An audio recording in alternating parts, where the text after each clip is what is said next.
Hello once again. So this is the continuation of our PLC tutorial sa Start Stop Direct Online.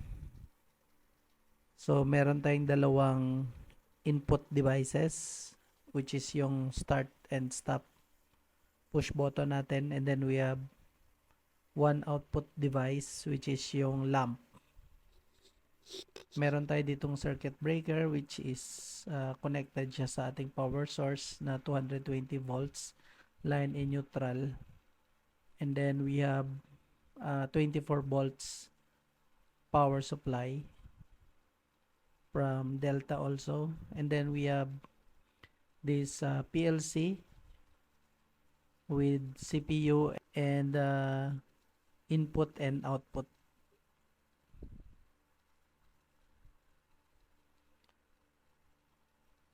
So as we can see, meron tayong 8 input starting from X0 hanggang X7. Then meron tayong output which is 6, no? Starting from Y0 until Y5. Pero magkahiwalay po sila since dalawa yung ating common. We have common 0 and then ang common 1. So, ang first thing po na gagawin natin is i-connect natin tong line and neutral and then yung ground sa ating ground bus ng power supply.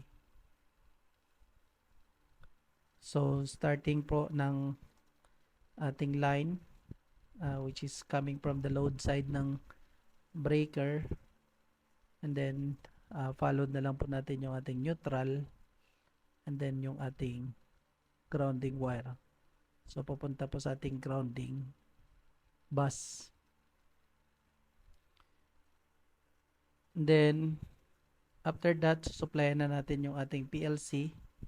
So, sa ilalim niya, we have the terminal for the power supply.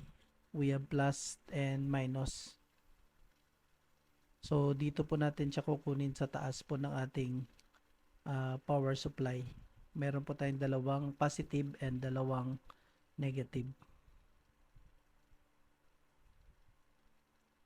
So, supplyan lang po natin siya ng positive and then yung ating negative.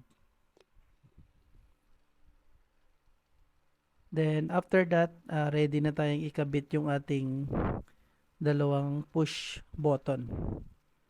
But first, no, susupplyan muna natin yung kanyang sourcing and sinking terminal, which is yung first terminal dito sa input, which is yung SS. So, dito, ang gagamitin natin is sourcing. So, we will take another positive supply here from the power supply going to the first terminal, the SS terminal. Okay. And then, yung power supply natin, since kailangan nating magpasok ng negative side sa ating PLC, so kukuha muna tayo ng negative from the source. Ko-connect natin sa ating push button. And then followed na lang din po yung ika-second na push button natin. Then yung output niya, yun na yung papasok sa ating first na input, no, which is yung X0. Okay, and then yung output naman ng stop na push button natin, papasok siya doon sa may X1.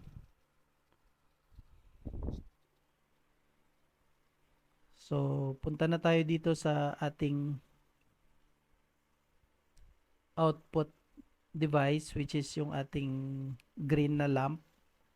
So, sa likod niya, we have X1 and X2 connection. But before that, susupplyan muna natin yung ating common 0 ng line galing dito sa ating circuit breaker.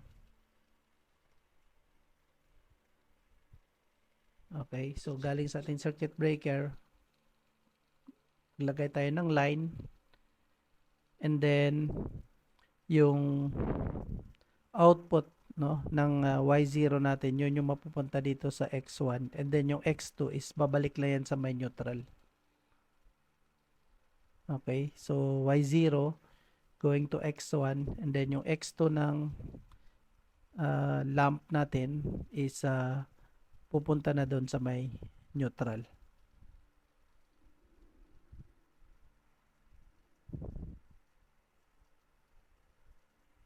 So, that's it yung initial na wiring natin.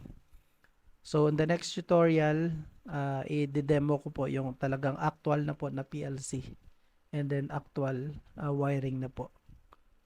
So, thank you very much and see you on the next video.